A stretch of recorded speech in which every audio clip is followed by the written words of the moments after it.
Hi friends, welcome to news media reporting. Friends, ನಾವಿವತ್ತು ದ್ವಾರಕೀಶ್ ಅವರ luxury ಜೀವನ ಹೇಗಿತ್ತು, ಅವರ ಆಸ್ತಿ ಪಾಸ್ತಿ, ಅವ್ರು ಮಾರಿದಂತಹ ಭವ್ಯವಾದ ಬಂಗಲೆಗಳು ಎಲ್ಲೆಲ್ಲಿದ್ದವು, ಅವರು ಹೇಗೆ ಸಾಲದ ಸುಳಿಯಲ್ಲಿ ಸಿಲುಕಿಕೊಂಡ್ರು, ಅವರ ಕೊನೆಗಾಲದಲ್ಲಿ ವಾಸವಾಗಿದ್ದ ಮನೆ ಹೇಗಿತ್ತು ಎಂಬೆಲ್ಲ ಮಾಹಿತಿ ತಿಳಿಯೋಣ. ಅದಕ್ಕೂ ಮೊದಲು ಯಾರೆಲ್ಲ ನಮ್ಮ ಚಾನಲನ್ನು ಸಬ್ಸ್ಕ್ರೈಬ್ ಆಗಿಲ್ಲ ಅಂದರೆ ಈ ಕೂಡಲೇ ಸಬ್ಸ್ಕ್ರೈಬ್ ಆಗಿ, ಹಾಗೆ ಪಕ್ಕದಲ್ಲೇ ಕಾಣೋ ಬೆಲ್ ಐಕಾನನ್ನು ಕ್ಲಿಕ್ ಮಾಡಿ. ಸದಾ ಸಿನಿಮಾ ಎನ್ನುತ್ತಿದ್ದವರು ದ್ವಾರಕೀಶ್. ಸಿನಿಮಾವನ್ನೇ ಜೀವನವಾಗಿ ಪರಿಗಣಿಸಿದ್ದವರು ದ್ವಾರಕೀಶ್. ಸಿನಿಮಾಗಳಿಂದ ದ್ವಾರಕೀಶ್ ಸಕಲವನ್ನು ಗಳಿಸಿದ್ದರು. ಸತತ ಗೆಲುವು ಸಾಧಿಸಿದ್ದ ದ್ವಾರಕೀಶ್ ಆ ಕಾಲದಲ್ಲೇ ಲಕ್ಷಾಧಿಪತಿ ಆಗಿದ್ದರು. ಬಂಗಲೆಗಳನ್ನು ನಿರ್ಮಿಸಿದ್ದರು. ಇಂಪೋರ್ಟೆಡ್ ಕಾರ್ ಖರೀದಿ ಮಾಡಿದ್ದರು. ಸಿನಿಮಾಗಳಿಂದಲೇ ಲಕ್ಸುರಿ ಜೀವನ ನಡೆಸುತ್ತಿದ್ದ ದ್ವಾರಕೀಶ್ ಅದೇ ಸಿನಿಮಾಗಳಿಂದ ಆರ್ಥಿಕ ಸಂಕಷ್ಟಕ್ಕೆ ಸಿಲುಕಿದ್ದು ಮಾತ್ರ ವಿಷಾದನೀಯ. ಸಾಲು ಗೆಲುವು. ಚಿಕ್ಕ ವಯಸ್ಸಿಗೆ ಚಿತ್ರ ನಿರ್ಮಾಣಕ್ಕೆ ದ್ವಾರಕೀಶ್ ಕೈ ಹಾಕಿದರು. ಕೇವಲ 24 ವರ್ಷಕ್ಕೆ ಮಮತೆಯ ಬಂಧನ ಚಿತ್ರಕ್ಕೆ ದ್ವಾರಕೀಶ್ ಸಹ ನಿರ್ಮಾಪಕರಾಗಿದ್ದರು. 27ನೇ ವಯಸ್ಸಿಗೆ ಡಾಕ್ಟರ್ ರಾಜ್ಕುಮಾರ್ ಅಭಿನಯದ ಮೇಯರ್ ಮುತ್ತಣ್ಣ ಚಿತ್ರವನ್ನು ದ್ವಾರಕೀಶ್ ಸ್ವತಂತ್ರವಾಗಿ ನಿರ್ಮಾಣ ಮಾಡಿದ್ದರು. ಅಲ್ಲಿಂದ ದ್ವಾರಕೀಶ್ ಯಶಸ್ಸಿನ ಜರ್ನಿ ಶುರುವಾಯಿತು. ದ್ವಾರಕೀಶ್ ಮುಟ್ಟಿದ್ದೆಲ್ಲ ಚಿನ್ನವಾಯಿತು, ಕುಳ್ಳ ಏಜೆಂಟ್, 000, ಭಾಗ್ಯವಂತರು, ಕಿಟ್ಟು ಪುಟ್ಟು, ಸಿಂಗಾಪುರ್ನಲ್ಲಿ ರಾಜ ಕುಳ್ಳ, ಪ್ರೀತಿ ಮಾಡು ತಮಾಷೆ ನೋಡು ಮುಂತಾದ ಚಿತ್ರಗಳು ಹಿಟ್ಟಾದವು. ದ್ವಾರಕೀಶ್ ಹೊಂದಿದ ಆಸ್ತಿ ಪಾಸ್ತಿ, ಭವ್ಯ ಬಂಗಲೆಗಳು ಎಲ್ಲೆಲ್ಲಿತ್ತು. ಚಿತ್ರರಂಗಕ್ಕೆ ಕಾಲಿಟ್ಟ ಆರಂಭದಲ್ಲೇ ಗೆಲುವಿನ ರುಚಿಯನ್ನು ದ್ವಾರಕೀಶ್ ಕಂಡರು. ಟಿ ನಗರ್, ಮದ್ರಾಸ್ನಲ್ಲಿ ದ್ವಾರಕೀಶ್ ಭವ್ಯ ಬಂಗಲೆ ನಿರ್ಮಿಸಿದ್ದರು. 160ಕ್ಕೆ 120 ವಿಸ್ತೀರ್ಣದಲ್ಲಿ ಬಂಗಲೆ ಕಟ್ಟಿಸಿದ್ದರು. ಆ ಬಂಗಲೆಯಲ್ಲಿ ಕಮ್ಮಿ ಅಂದ್ರೂ 50 ಕಾರ್ ಪಾರ್ಕಿಂಗ್ ಮಾಡಬಹುದಿತ್ತು. ಅದೇ ಬಂಗಲೆಯಲ್ಲಿ ದ್ವಾರಕೀಶ್ ಒಂದು ಬಾರ್ ಕೂಡ ಕಟ್ಟಿಸಿದ್ದರು. ಆ ಕಾಲದಲ್ಲೇ ಐಷಾರಾಮಿ ಜೀವನ ಸಾಗಿಸಿದ್ದರು ದ್ವಾರಕೀಶ್. ಬೆಂಗಳೂರಿನ NR ಕಾಲೋನಿಯಲ್ಲಿ ದ್ವಾರಕೀಶ್ ದೊಡ್ಡ ಮನೆ ಕಟ್ಟಿಸಿದ್ದರು. ರಾಗಿಗುಡ್ಡದಲ್ಲಿ ಸೈಟ್ ಇತ್ತು. ಇಂದಿರಾನಗರದಲ್ಲೂ ದ್ವಾರಕೀಶ್ ಭವ್ಯ ಬಂಗಲೆ ನಿರ್ಮಿಸಿದ್ದರು. ಅಷ್ಟೇ ಅಲ್ಲ, ಪ್ಯಾಲೇಸ್ ಆರ್ಚರ್ಡ್ನಲ್ಲಿ ವಿಶಾಲವಾದ ಬಂಗಲೆಯನ್ನು ದ್ವಾರಕೀಶ್ ಕಟ್ಟಿಸಿದ್ದರು. ಆ ಕಾಲಕ್ಕೆ ಅದರಿಂದ ದ್ವಾರಕೀಶ್ ಅವರಿಗೆ 5 ಲಕ್ಷ ರೂಪಾಯಿ ಬಾಡಿಗೆ ಬರ್ತಿತ್ತು ಅಂದರೆ ನೀವೇ ಊಹಿಸಿ. ಇನ್ನು 1981ರಲ್ಲೇ ಇಂಪೋರ್ಟೆಡ್ ಹೋಂಡಾ ಕಾರು ಖರೀದಿ ಮಾಡಿದ ಮೊದಲ ಕನ್ನಡದ ನಟ ದ್ವಾರಕೀಶ್. 19 ಸಿನಿಮಾ ಸೋಲು. ದ್ವಾರಕೀಶ್ ಅವರಿಗೆ ಹೇಗೆ ಗೆಲುವು ಸಿಕ್ತೋ ಸೋಲು ಕೂಡ ಹಾಗೆ ಆವರಿಸಿತು. ಒಂದಲ್ಲ ಎರಡಲ್ಲ, ದ್ವಾರಕೀಶ್ ನಿರ್ಮಾಣದ 19 ಸಿನಿಮಾಗಳು ಸೋಲು ಕಂಡವು. ಸತತ ಸೋಲುಗಳಿಂದಾಗಿ ಗಳಿಸಿದ್ದೆಲ್ಲವನ್ನು ದ್ವಾರಕೀಶ್ ಕಳೆದುಕೊಳ್ಳಬೇಕಾದ ಪರಿಸ್ಥಿತಿ ಎದುರಾಯಿತು.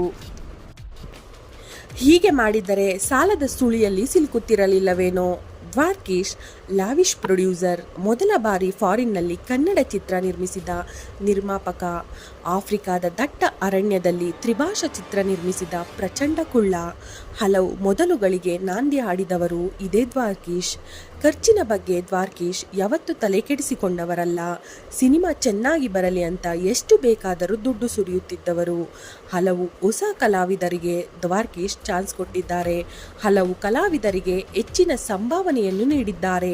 ಬಹುಶಃ ಇದರಲ್ಲೆಲ್ಲ ಹಿಡಿತ ಮಾಡಿದ್ದರೆ ದ್ವಾರಕೀಶ್ ಸಾಲದ ಶೂಲಕ್ಕೆ ಸಿಲುಕುತ್ತಿರಲಿಲ್ಲವೇನೋ.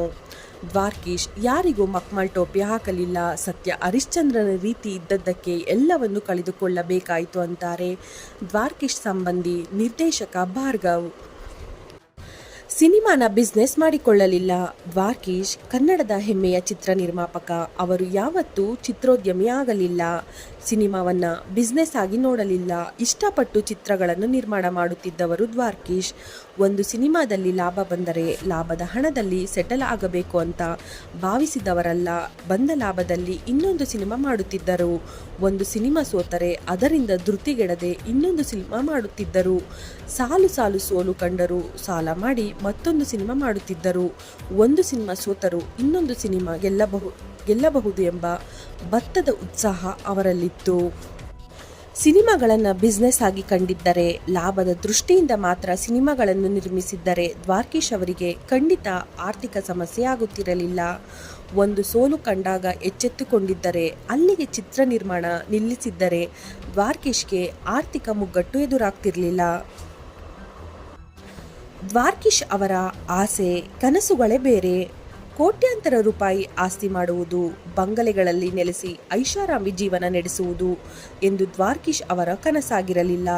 ಬ್ಯಾಕ್ ಟು ಬ್ಯಾಕ್ ಸಿನಿಮಾ ನಿರ್ಮಾಣ ಮಾಡುವುದು, ಚಿತ್ರ ಜಗತ್ತಿನಲ್ಲೇ ಪ್ರಯೋಗಗಳನ್ನು ಮಾಡಿ ಯಾರು ಮಾಡದ ಸಾಧನೆಗಳನ್ನು ಮಾಡಬೇಕು, ಪ್ರತಿದಿನ ಶೂಟಿಂಗ್ ಸ್ಪಾಟ್ನಲ್ಲಿ ಇರಬೇಕು ಎನ್ನುವುದು ದ್ವಾರಕೀಶ್ ಆಸೆಯಾಗಿತ್ತು. ಎಲ್ಲವನ್ನು ಕಳೆದುಕೊಂಡ್ರು.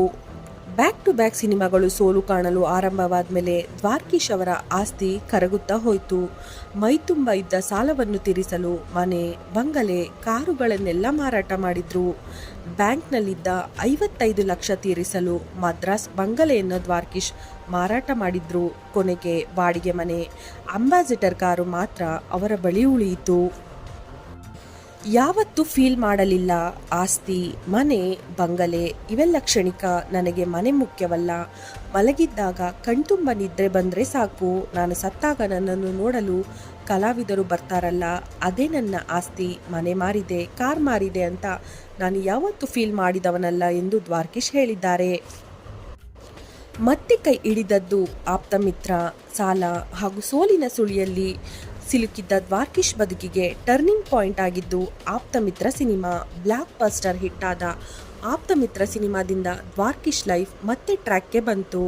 ಆಗ HSR ಲೇಔಟ್ನಲ್ಲಿ ದ್ವಾರಕೀಶ್ ಭವ್ಯ ಬಂಗಲೆಯನ್ನು ಕಟ್ಟಿಸಿದ್ದರು. ಆಪ್ತ ಮಿತ್ರ ಬಳಿಕ ದ್ವಾರಕೀಶ್ ಲೈಫ್ ಮತ್ತೆ ಸೆಟಲ್ ಆಯಿತು. ಅಲ್ಲಿಗೆ ಅವರು ಚಿತ್ರ ನಿರ್ಮಾಣಕ್ಕೆ ಫುಲ್ ಸ್ಟಾಪ್ ಇಡಬಹುದಿತ್ತು, ಆದರೆ ಅವರು ಹಾಗೆ ಮಾಡಲಿಲ್ಲ. ಚಿತ್ರ ನಿರ್ಮಾಣ ಮುಂದುವರೆಸಿದರು. ಆಯುಷ್ಮಾನ್ ಭವ ಸಿನಿಮಾದಿಂದ ಮತ್ತೆ ಸಂಕಟ. ಆಯುಷ್ಮಾನ್ ಭವ ಸಿನಿಮಾದಿಂದ ದ್ವಾರಕೀಶ್ ಮತ್ತೆ ಸಾಲದ ಸುಳಿಯಲ್ಲಿ ಸಿಲುಕಿದ್ದರು. ಸಾಲ ತೀರಿಸುವ ಸಲುವಾಗಿ HSR ಲೇಔಟ್ ಮನೆಯನ್ನು ದ್ವಾರಕೀಶ್ ಮಾರಾಟ ಮಾಡಿದ್ದರು. ಅದೇ ಮನೆ ಈಗ 10 ಕೋಟಿ ರೂಪಾಯಿಗೆ ನಟ, ನಿರ್ದೇಶಕ ರಿಷಬ್ ಶೆಟ್ಟಿ ಪಾಲಾಗಿದೆ. ಕೊನೆಗಾಲದಲ್ಲಿ ವಾಸಿಸುತ್ತಿದ್ದ ಮನೆ ಹೇಗಿತ್ತು?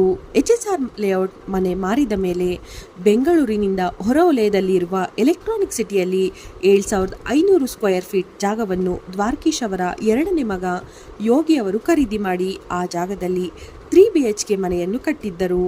ಆ ಮನೆಯಲ್ಲಿ ಕಳೆದ 2.5 ವರ್ಷದಿಂದ ದ್ವಾರಕೀಶ್ ವಾಸಿಸುತ್ತಿದ್ದರು.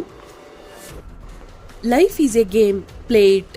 ಸಿನಿಮಾದಲ್ಲಿ ಗೆಲುವು, ಸೋಲು ಎರಡನ್ನು ಕಂಡಿದ್ದಾರೆ ದ್ವಾರಕೀಶ್. ಗೆದ್ದಾಗ ಹಿಗ್ಗದೆ, ಸೋತಾಗ ಕುಗ್ಗದೆ ಜೀವನ ಸಾಗಿಸಿದವರು ದ್ವಾರಕೀಶ್. ಸೋಲು ಅನುಭವಿಸಿದರು, ಗಳಿಸಿದ್ದೆಲ್ಲವನ್ನು ಕಳೆದುಕೊಂಡರು. ದ್ವಾರಕೀಶ್ಗೆ ಬೇಸರ ಇರಲಿಲ್ಲ. Life is a game, play it ಎನ್ನುತ್ತಿದ್ದವರು ದ್ವಾರಕೀಶ್.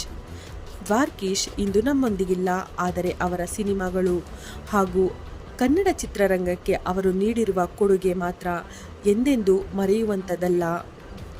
ಫ್ರೆಂಡ್ಸ್, ಈ ಮಾಹಿತಿ ಯಾರಿಗೆಲ್ಲ ಇಷ್ಟ ಆಗಿದೆಯೋ ದಯವಿಟ್ಟು ಕಮೆಂಟ್ಸ್ ಮಾಡುವ ಮೂಲಕ ತಿಳಿಸಿ. ಹಾಗೆ ಯಾರೆಲ್ಲ ಇನ್ನು ನಮ್ಮ ಚಾನಲನ್ನು ಸಬ್ಸ್ಕ್ರೈಬ್ ಆಗಿಲ್ಲ ಅಂದರೆ ಈ ಕೂಡಲೇ ಸಬ್ಸ್ಕ್ರೈಬ್ ಆಗಿ. ಧನ್ಯವಾದಗಳು.